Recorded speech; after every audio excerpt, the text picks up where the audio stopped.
Pour commencer aujourd'hui, j'aimerais ça ouvrir le bal avec un sujet que vous allez tous être concernés, qui est l'automassage, parce que l'automassage fait partie de la phase 1.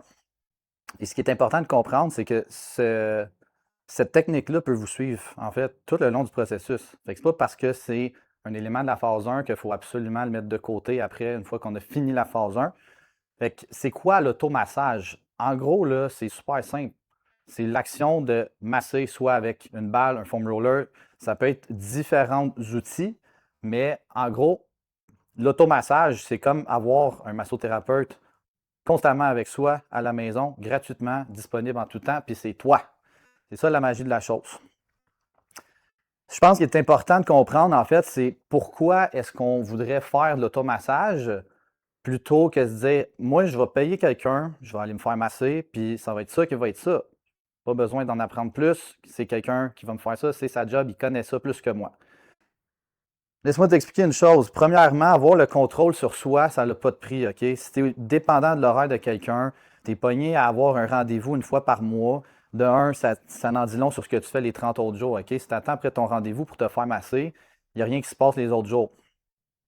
Fait que la fréquence est ultra importante, puis on va se le dire, c'est le facteur le plus important pour la réussite des gens. Ça veut dire quoi? Ça veut dire peut-être qu'un massothérapeute est plus expérimenté, il a plus d'outils, de connaissances, puis peut-être que son massage va être plus efficace. Mais la vérité, c'est que massage par quelqu'un ou par toi-même, par l'automassage, ce qui rend ça efficace, c'est de le faire sur une base régulière.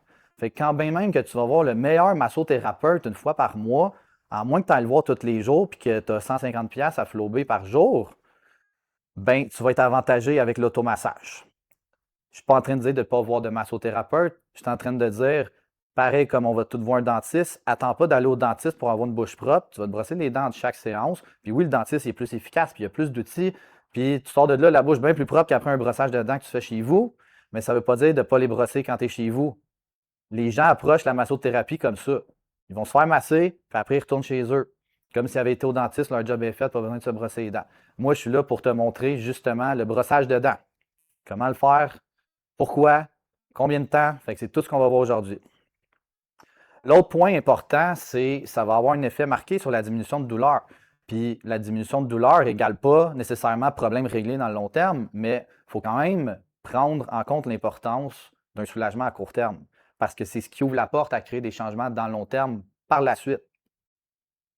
On va aussi avoir certaines études qui démontrent un effet sur la mobilité. Personnellement, je le ressens en feeling. Si par exemple je fais un automassage, que je bouge mieux. Est-ce que j'ai déjà vu des changements objectifs? Par exemple, quelqu'un qui manque de mobilité en telle amplitude de mouvement, à telle articulation, on fait un massage, même moi à la main quand j'étais massothérapeute, c'est rare que j'observais des gros changements visuels après avoir fait du massage. La personne allait définitivement le communiquer dans son ressenti, qu'elle se sentait plus fluide, qu'elle sentait qu'elle était moins restreinte. Mais objectivement, personnellement, à moins d'inclure d'autres techniques avec ça, le massage à lui seul, je ne trouve pas que c'est un outil qui augmente l'amplitude de façon mesurable. Mais, comme j'ai dit, il y a deux volets à considérer, ce que tu ressens et ce qu'on observe. Et définitivement, ce que tu ressens est quand même très important dans l'équation. Et l'automassage, si ça t'aide à mieux te sentir, c'est un outil intéressant à utiliser.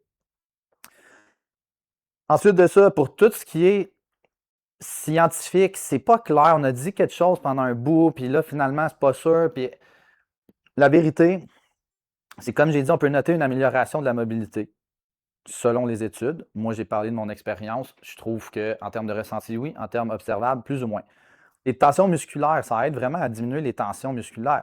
Et ça, c'est en grosse partie quelque chose qui est souvent responsable directement ou indirectement des douleurs qu'on ressent. On va aussi avoir un effet sur le système nerveux. Fait que si tu n'es pas familier avec le système nerveux autonome, on va avoir la branche sympathique et la branche parasympathique. Sympathique, c'est tout ce qui concerne ta survie. Tu es stressé, système nerveux sympathique. Tu es en mode relax, système nerveux parasympathique. Donc, ça prend un équilibre entre les deux, parce que les deux sont essentiels pour notre survie, mais dans la société actuelle, on a une tendance à être très fortement activé mentalement, à être stressé. On est souvent dans le système nerveux sympathique. Donc, tonus musculaire, tension musculaire, des raideurs, tout ça peut être augmenté par le stress et l'automassage diminue le stress. Puis honnêtement, la façon que moi je le fais, je sors mon tapis de yoga, je fais ça le soir, je me mets de la musique relaxante ou je mets une vidéo YouTube sur la TV avec un beau paysage, de la petite musique tranquille, puis je vais me faire l'automassage, c'est sûr que tu te sens plus relax et indirectement, le stress peut augmenter les douleurs. Donc là, tu fais d'une pierre deux coups. Tu diminues tes tensions musculaires et en même temps, tu diminues tes niveaux de stress. Pour ce qui est aussi de le débat qu'il y a eu longtemps, c'est est-ce qu'on vient vraiment créer un changement structurel dans le tissu? Est-ce que quand je mets la balle, est-ce que je brise des adhérences? Est-ce que je peux briser du tissu cicatriciel? Est-ce que le tissu change si on faisait une imagerie comme une échographie, par exemple, ou une résonance magnétique? La réponse n'est pas claire. Fait que je ne peux pas dire non, je ne peux pas dire oui. Ce que je peux dire avec ma logique des choses, c'est qu'on ne crée pas de changement structurel spontanément. Pourtant, l'automassage a des bienfaits spontanés. Fait que c'est pas parce que tu as une douleur, tu fais un automassage, tu es rendu capable de lever le bras plus haut sans douleur, que oh, le tissu il a changé à l'intérieur. C'est trop rapide.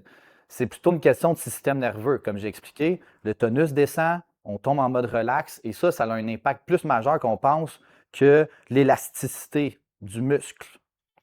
Fait que si on passe plus de temps, si par exemple tu fais de l'automassage 4 à 5 fois par semaine et que le tonus diminue, que ça t'amène un soulagement, que ça t'amène plus de mobilité, une sensation de mieux bouger et que tu répètes ça sur une base régulière, oui, dans le long terme, ça pourrait probablement créer des changements structurels. Mais à la base, on compte plus sur quelque chose de spontané et on parle ici du système nerveux qui shut down, qui se calme et autrement dit, le système nerveux, c'est ce qui régule la contraction ou le tonus musculaire. Comment est-ce qu'on fait un bon automassage? Ça va être super important, OK? Premièrement, la pression. Est-ce que je mets une forte pression ou est-ce que je pèse pas fort? C'est quoi la pression? En fait, ce que moi je dirais, je mettrais un 6 sur 10 d'inconfort. Ça veut dire quoi ça? Ça veut dire ta pression devrait être inconfortable mais tolérable. Fait que 6 sur 10, la note d'examen, 60%, ça passe. Mais fait que là, si tu y vas à 10 sur 10, tu n'es plus capable, tu retiens ton souffle, tu shakes tellement tu as mal, c'est trop. 6 sur 10, c'est un bon range. Puis là, il y en a qui vont dire, moi, je ne suis pas bon à qualifier ma douleur, justement parce qu'ils essayent trop d'extrapoler ça aux autres. Toi, comment tu le sens? Si tu es tellement déconnecté de toi-même que tu n'es pas capable de qualifier un niveau de ressenti, ben, je t'invite à le faire plus fréquemment. Ton 6 sur 10, ce ne sera pas le même 6 sur 10 que le voisin. C'est pas grave. C'est pas parce que tu es plus tolérant ou moins tolérant à la douleur que ta note devrait changer. C'est comment est-ce que toi, tu le ressens et que tu l'interprètes. Deuxième chose, combien de temps est-ce qu'on tient ça?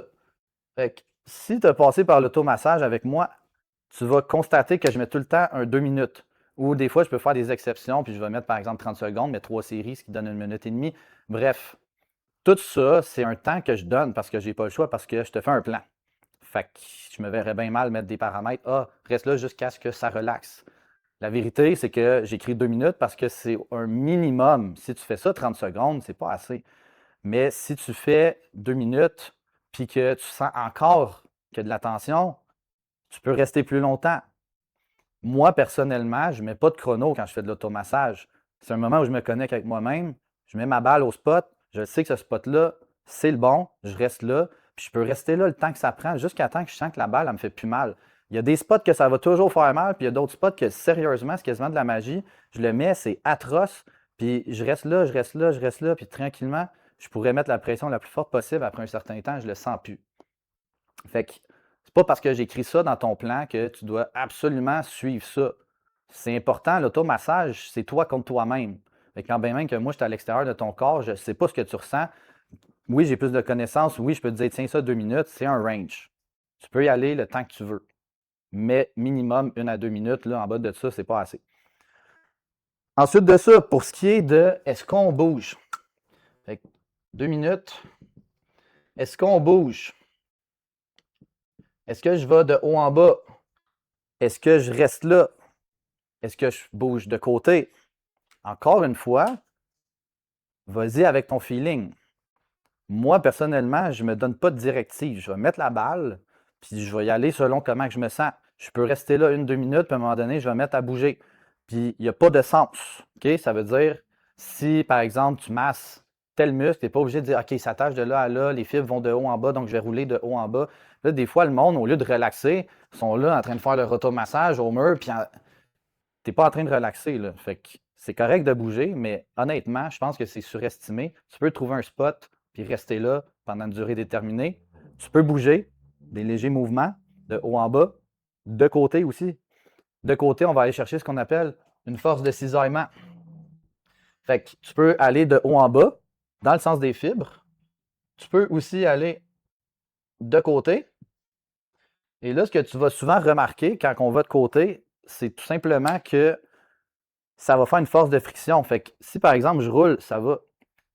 Quand je suis de côté, ça fait une friction. On va avoir des effets différents. Fait que ça, c'est intéressant de l'exploiter aussi. Fait que oui, dans ma vidéo, je peux le montrer d'une façon. Il faut que je simplifie pour tout le monde. Il faut que je démontre un spot. Il faut que je te donne une durée précise. Il faut que je te dise, fais ça. Mais c'est un outil exploratoire. Mais là, je prends mon vidéo là, de démonstration comme un point de repère, comme un point de départ. Puis à partir de là, tu peux aller un petit peu à côté de où j'identifie comme spot. Tu peux aller un peu plus haut, un peu plus bas. Tu peux aller de côté. Tu peux bouger le bras. Tu peux. Fait que le feeling est vraiment important pendant l'automassage. Puis je pense que c'est ce qui fait que les gens aiment mieux voir un massothérapeute. Ils pensent que quelqu'un qui a étudié là-dedans va plus connaître ce que tu peux ressentir dans ton corps que toi-même. Puis c'est vrai si tu restes dans une position ignorant sur toi-même. Si tu ne t'explores pas puis tu t'en tiens tout le temps à quelqu'un d'autre qui connaît plus ça que moi, la réponse va être vraie jusqu'à temps que tu l'expérimentes. Parce que quand tu gagnes l'expérience, même le meilleur massothérapeute ne va jamais sentir ce que tu sens dans ton corps. Fait qu'à partir de là, l'expérience, c'est quoi? C'est des tentatives par-dessus des tentatives que tu répètes. Ça se peut que des fois tu te trompes. Quand tu te trompes, tu te rappelles, hey, dernière fois, j'ai fait ça, ça n'a pas trop marché, je vais essayer ça aujourd'hui. Puis, c'est pas si long que ça qu'à un moment donné, si tu es à l'écoute, ton automassage va être plus efficace qu'un massothérapeute. Puis, je te dis ça d'expérience, j'en ai vu des massothérapeutes, puis honnêtement, personnellement, je ne paye plus pour ça parce que je fais mieux la job sur moi-même que n'importe qui pourrait le faire. Puis j'en entends qui vont me dire, oui, mais toi, tu as les connaissances, oui, mais toi. J'ai pas appris ça à l'école d'automassage. C'est pas quelque chose, je me suis assis sur un banc d'école puis qu'on m'a dit de faire comme ci, comme ça, puis tel paramètre, puis où, puis comment. Je l'ai fait sur moi, je l'ai expérimenté, puis c'est comme ça que j'ai gagné de l'expérience. Et ça, c'est accessible à tout le monde, peu importe ton bagage. La respiration, important. Si tu ne respires pas pendant que tu fais ton automassage, tellement ça fait mal, il y a un problème.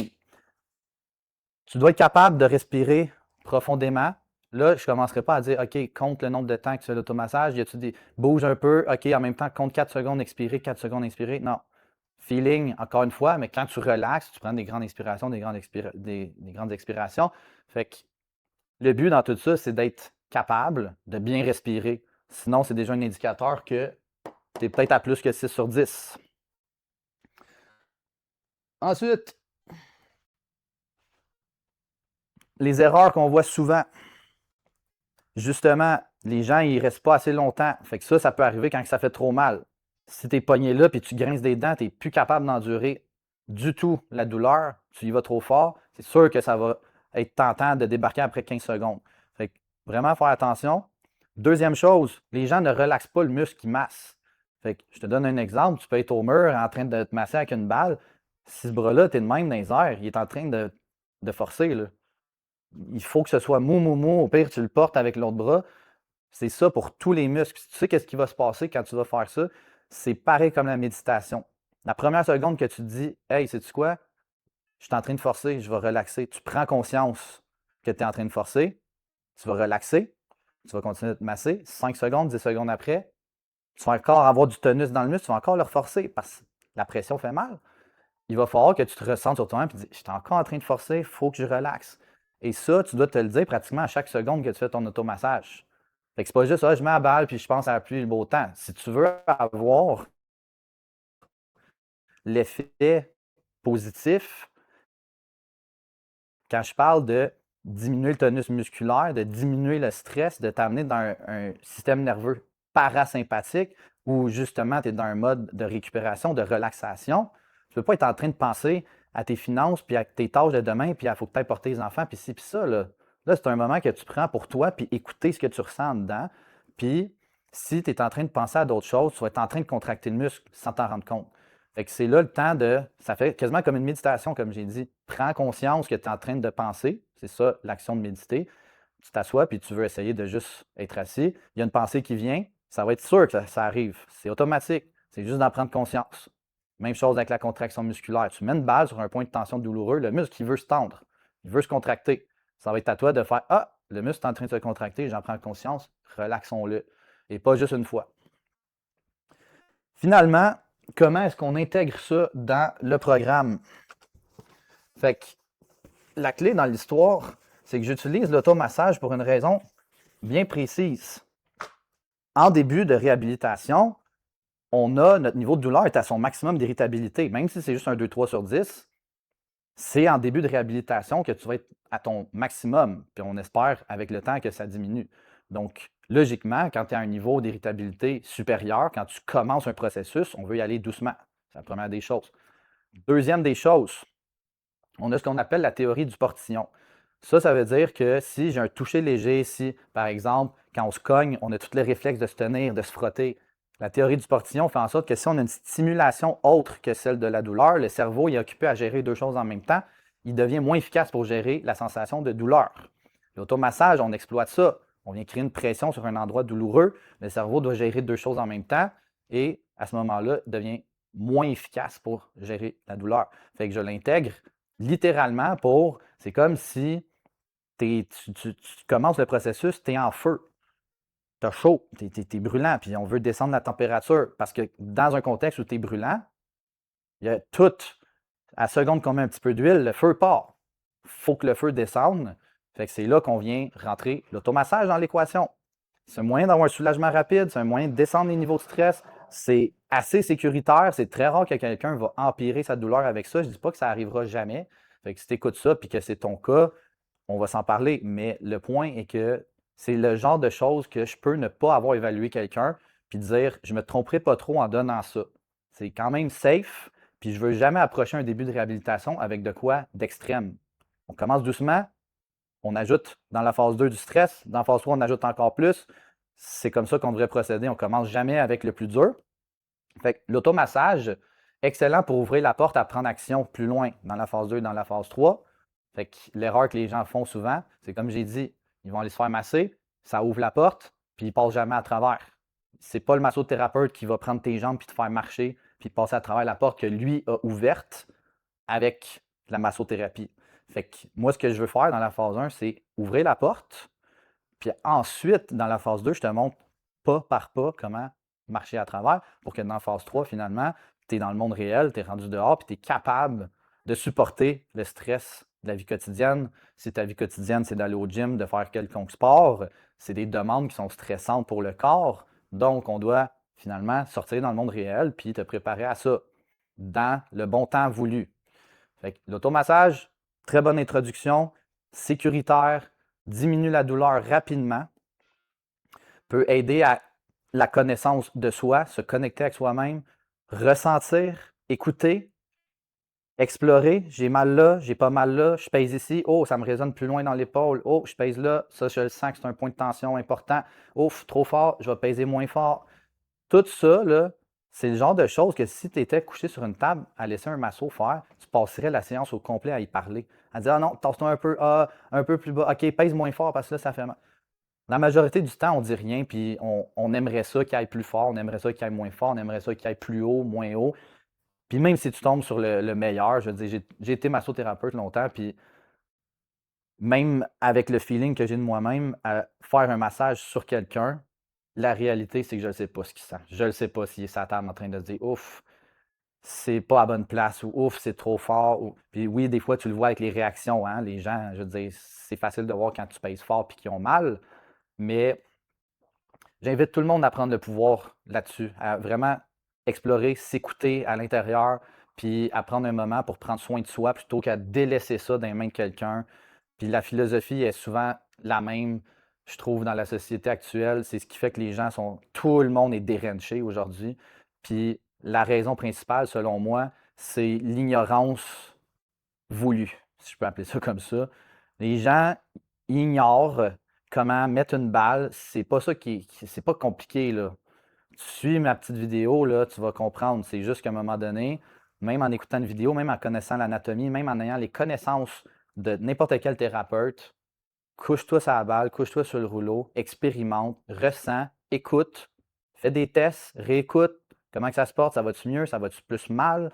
Oui, prochaine fois, je vais aller moins fort, je vais aller ailleurs, je vais aller à ce spot-là.